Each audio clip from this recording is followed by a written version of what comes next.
मोरेश्वर सेवा संघ, श्री मोरेश्वर सेवा संघ ही संस्था जवळजवळ 28 वर्षापासून स्थापन झाली आणि त्या संस्थेचं मुख्य ध्येय म्हणजे वाचनालय, मराठी वाचक चळवळ वाढवणं, मराठी भाषेबद्दल लोकांना मराठी भाषा चांगली समजावी, वाढावी याचा हा उद्देश होऊन ही संस्था स्थापन झाली. तर आज 28 वर्ष पूर्ण होत आहे आणि आज आम्ही हा कार्यक्रम 27 फेब्रुवारी 2026 ला मराठी भाषा गौरव दिनानिमित्त एक ग्रंथजत्रा इकडे भरवलेली आहे. त्या ग्रंथजत्रेतर्फे लोकांमध्ये पुस्तकांचं वाचनाची आवड निर्माण व्हावी हा आमचा मुख्य हेतू आहे. आणि ह्या निमित्ताने आम्ही 3 दिवस कार्यक्रम करत आहोत. पहिल्या दिवशी डॉक्टर संजय ओक जे KM हॉस्पिटलचे डीन होते, माजी डीन होते आणि साहित्यिकी आहेत, त्यांची मुलाखत.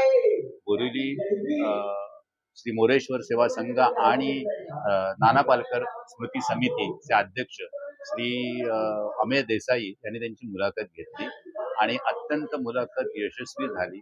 जवळजवळ 350च्या वरती श्रोते मंत्रमुग्ध होऊन जवळजवळ 1.5 तास त्यांची मुलाखत ऐकत होते आणि कालचा हा कार्यक्रम अत्यंत यशस्वी झाला. त्याचप्रमाणे आज आम्ही दुसरा दिवशी सत्र म्हणून श्री अंबरीश मिश्रा जे प्रथितयश लेखक आणि कंपेअरिंग करणारे निवेदक आहेत, जे सिनेमाबद्दल पण त्यांना अत्यंत चांगली माहिती आहे. त्यांनी आज मराठी भाषेवरचं कसं काय मराठी भाषा आहे, कशी डेव्हलप झाली यावर त्यांचं आज आपण इकडे व्याख्यान ठेवलेलं आहे आणि तुम्ही बघत आहात की आज किती गर्दी लोटलेली आहे. तर असंच आमचं उद्या ही नाना पालकर स्मृती समितीतर्फे रुग्णसेवक दिन आहे. त्या दिवशी रुग्णांची सेवा करणाऱ्या लोकांचा सत्कार केला जातो. तर तो एक कार्यक्रम आहे. असे 3 दिवसाचा भरगच्च कार्यक्रम आम्ही हा पुस्तक वाचक चळवळ वाढवावी ह्या दृष्टीने आखलेला होता. प्रसाद कुलकर्णी, श्री मोरेश्वर सेवा संघाचा मी कार्यवाह आहे. आमची संस्था वाचनालय आणि अभ्यासिका या 2 क्षेत्रात मोलाचं कार्य करत आहे. अभ्यासिका ही परीक्षार्थी जे विद्यार्थी असतात, CA, ICA, UPSC वगैरे अशा प्रोफेशनल परीक्षा देणाऱ्या लोकांसाठी आम्ही अभ्यासिका देतो. आणि मराठी वाचनालय आणि ग्रंथालय आमचं मराठी भाषेवरती प्रेम जे आहे ते इतरांना देण्यासाठी आमचे प्रयत्न सतत आम्ही करत असतो. आमच्याकडे 600च्या वर सभासद आहेत आणि 7,000च्या वर ग्रंथसंपदा आहे, मराठी आणि इंग्रजी दोन्ही. तर मराठी भाषा गौरव दिनाचे औचित्य साधून आम्ही हा 3 दिवसाचा कार्यक्रम आता करत आहोत आणि या कार्यक्रमाला खूप चांगला प्रतिसाद दिलेला आहे साहित्यप्रेमींनी आणि आम्हाला वक्ते खूप चांगले लाभलेले आहेत दोन्ही दिवसांचे. आणि भाषेचा प्रसार करावा, मराठी वाचन लोकांनी वाढवावं या हेतूने आम्ही सतत प्रयत्नशील असतो. त्यासाठी जवळजवळ 13-14 प्रकाशकांनी आपापले ग्रंथ इथे विक्रीसाठी उपलब्ध करून दिलेले आहेत.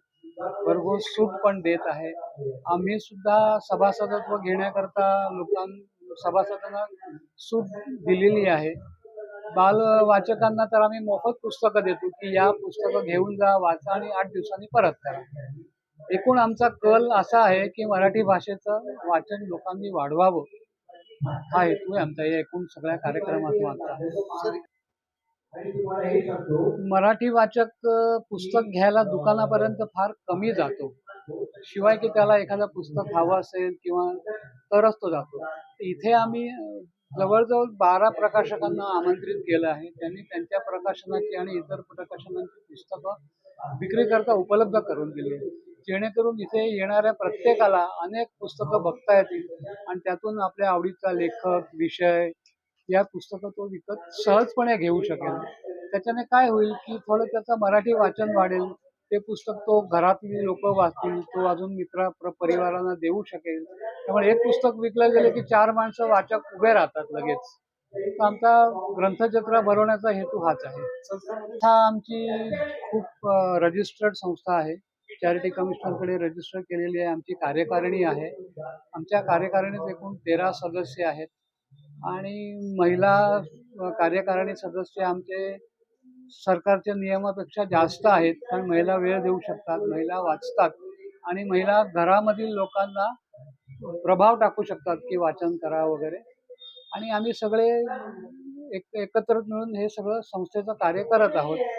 आमचे अध्यक्ष आहेत श्री नरेंद्र घनवटकर, कार्यवाह मी आहे, खजिनदार श्री कोटकर म्हणून आहेत. नंतर उपाध्यक्ष श्री सुशील जोशी म्हणून आहेत. सहकार्यवाह म्हणून श्री विश्वास मराठे आहेत आणि इतर कार्यकारिणी सभासद आणि सगळे एकत्रित काम करतात.